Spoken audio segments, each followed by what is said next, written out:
देश और दुनिया की तमाम छोटी और बड़ी खबरों के लिए हमारे चैनल को सब्सक्राइब करना न भूलें और बेल का बटन जरूर दबाएं। આપણી વચ્ચે ઉપસ્થિત યુવા જોશીલા લડાયક આક્રમક પડગામના ધારાસભ્ય જિગ્નેશભાઈ મેવાણી ઉપસ્થિત છે. તેમને વિનંતી કરીશ આવે અને પોતાનું દાદા રજૂ કરે.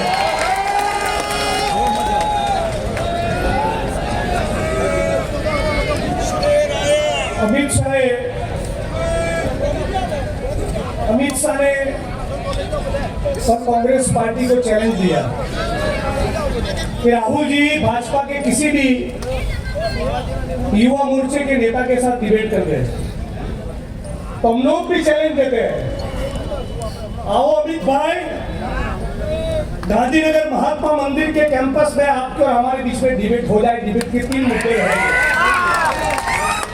3 मुद्दों पर डिबेट हो जाए कि किसने करवाया हरिन पंड्या का खून, कौन है जिम्मेदार कौशल बी के ऊपर हुए बलात्कार के लिए. और तीसरा मुद्दा डिबेट का हो जाए गुजरात की आर्किटेक्ट महिला मानसी. આ જન આક્રોશ રેલી એ ગુજરાતની જનતાને આત્માને ઝંઝોળવા માટે છે. અને એટલા માટે ઝંઝોળવા માટે છે કે આ ધરતી એ રવિશંકર મહારાજ, ઇન્દુલાલ યાજ્ઞિક અને નરસિંહ મહેતાની ધરતી છે. આ ગાંધી અને સરદારની ધરતી છે. અને એટલા માટે સમગ્ર ગુજરાતની 6.5 કરોડ જનતા એ સવાલ પૂછી રહી છે કે ભારતીય જનતા પાર્ટીના એક 56 ઇંચની છાતીવાળા નેતાનું ચરિત્ર એવું કેવું ઉજળું કે એપ્સ્ટીનની ફાઇલોમાં નામ આવ્યું છે. બહુ મોટા ઉપાય દેશ ને દુનિયામાં જઈને ખાતા ફોજદારી કરો છો, હવે કેમ બોલતી બંધ થઈ ગઈ?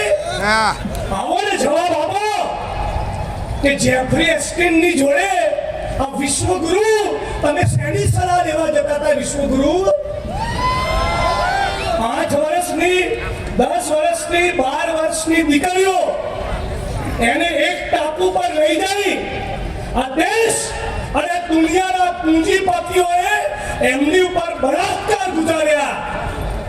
અને બળાત્કાર ગુજારનારા જે માણસોનું મુખ્ય સરગના, એમનો મુખ્ય સૂત્રધાર જેફરી એપ્સ્ટીન, એનું કન્વિક્શન થયું. એટલે કે ફક્ત આરોપ નહીં, ગુનો પુરવાર થયો કે હા, આ જેફરી એપ્સ્ટીન નામનો માણસ એક ટાપુ પર 8, 10, 12 વર્ષની દીકરીઓને આખી દુનિયામાંથી બોલાવતો, માનવ તસ્કરી કરતો અને એની ઉપર બળાત્કાર ગુજારવા માટે દુનિયાના મોટા મોટા સેલિબ્રિટીઝ અને પૂંજીપતિઓને આમંત્રણ આપતો. આનો ગુનો સાબિત થયા પછી નરેન્દ્ર મોદી આપણા વિશ્વગુરુ એમની સલાહ લેતા ઝડપાયા છે. વાહ મારા વિશ્વગુરુ, વાહ. તમે જ્યારે આ સભા પતાયા પછી પોતાના ગામમાં, પોતાના તાલુકામાં જાઓ ત્યારે ચોરના દીકરાઓને પૂછજો કે તમે શેનું દાપણ કરો છો યાર? હે, દેશની આઝાદીની ચળવળમાં હતા, 52 વર્ષ તિરંગો નથી લહેરાયો, ભારત ભૂમિ સાથે ગદ્દારી કરી છે, તિરંગાનું અપમાન કર્યું છે.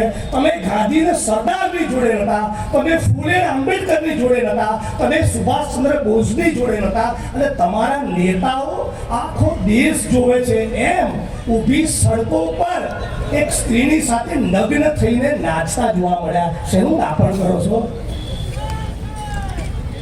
આ જન આક્રોશ રેલીના માધ્યમથી એક ગુજરાતના નાગરિક સુધી આ સવાલ ઉભો કરો કે એપ્સ્ટીન અને વિશ્વગુરુની વચ્ચે શું સંબંધ છે? નહીં બતાવવા લોકો 1000%. પૂરા કાગળ પર સહી કરી આપે એક માણસ એ બતાવશે?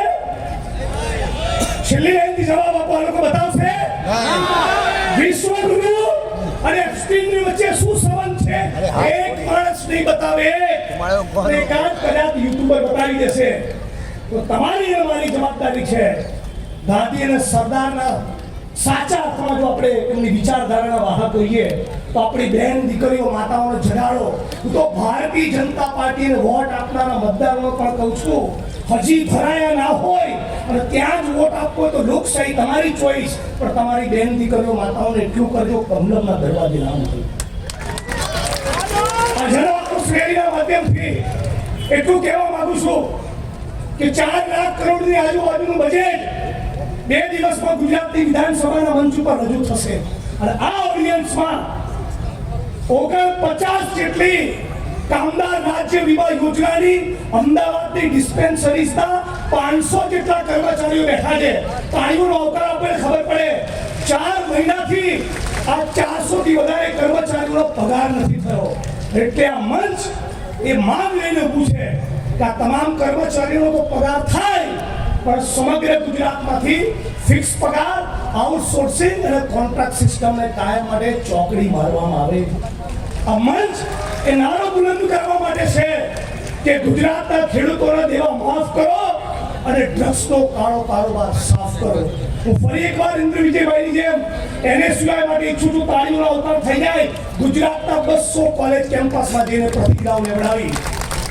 હમણાં થોડા દિવસ પૂર્વે મેં વડગામ વિધાનસભાના દેવી પૂજક ઠાકોર, દલિત, માજીરાણા આ કેટલાક સમાજની વિધવા બહેનોને મળ્યો. દારૂના દૂષણના કારણે સેંકડોની તારાતમાં હજારોની હજાર બેન દીકરીઓ માતાઓ ઉભા થઈ. 70,000 કરોડનું ડ્રગ્સ, ટુ બી પ્રિસાઇઝ 72,000 કરોડનું ડ્રગ્સ એ ગુજરાતના દરિયા કાંઠે પકડાયું અને પેલા આ ચોપડી કહે છે આવો મારી જોડે ડિબેટ કરે અને મારો ડ્રાઈવરે તારી જોડે ડિબેટ ના કરે. વડગામ મળે તો મોટા પડે અડધી લાખે મને ફોન કરો. આ ભર બપોરે તમને કહીએ છીએ મજૂરામાંથી બંધ કરો દારૂ અડ્ડા. ગુજરાતના મુખ્યમંત્રી ભૂપેન્દ્રભાઈ પટેલના વિધાનસભા ઘાટોડિયામાંથી બંધ કરો દારૂ એટલે ખબર પડે. ચરસ, ગાંજો, દારૂ અને ડ્રગ્સના કાળા કારોબારમાંથી ગુજરાતનો જે પણ મંત્રી કમાય એ ગુજરાતની આ ભૂમિનો ગદ્દાર કહેવાય. એ કહેવા માટે મંચ પર આવ્યો છે.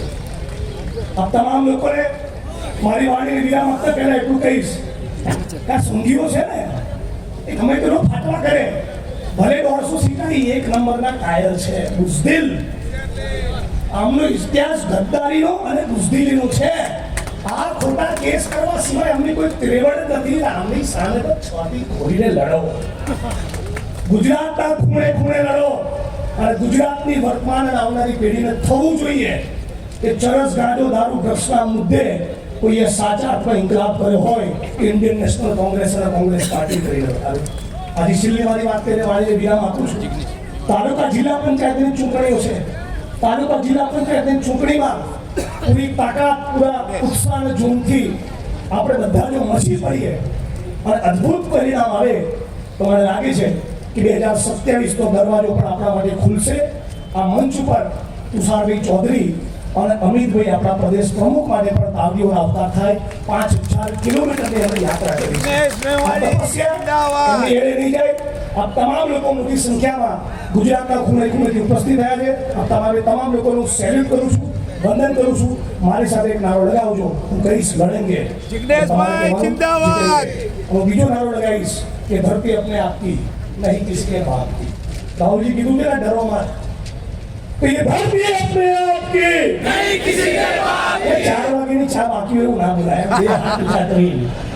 ये धरती अपने आपकी नहीं किसी के बाप की. ये धरती अपने आपकी नहीं किसी के बाप की.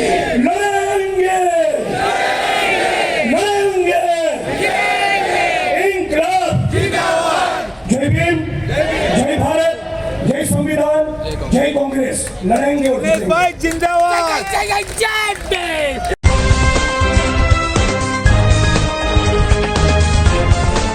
देश और दुनिया की तमाम छोटी और बड़ी खबरों के लिए हमारे चैनल को सब्सक्राइब करना न भूलें और बेल का बटन जरूर दबाएं.